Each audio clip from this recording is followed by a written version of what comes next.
Ilan sa ating mga kababayan ay nagrereklamo dahil sa mga natatanggap nilang text mula sa mga potensyal na scammer. Bakit daw kahit registered na ang kanilang SIM ay nakakapasok pa rin ang ganitong mga text?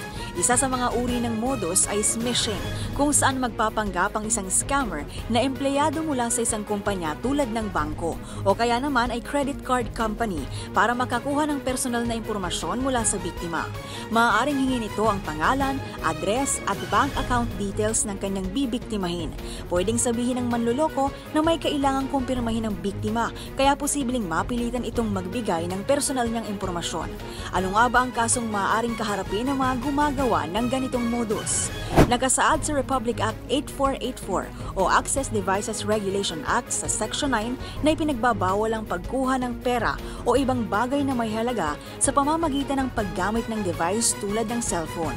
Ang sino mang gagawa nito ay magmumulta ng 10,000 pesos o doble ng halaga ng nakuha mula sa ginawang modus at makukulong ng 6 hanggang 10 taon.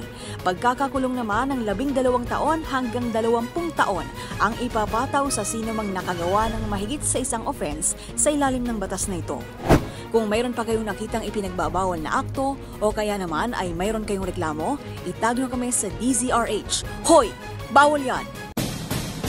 Ang mga maling gawain atin ang pansinin para hindi na ulitin sa DZRH.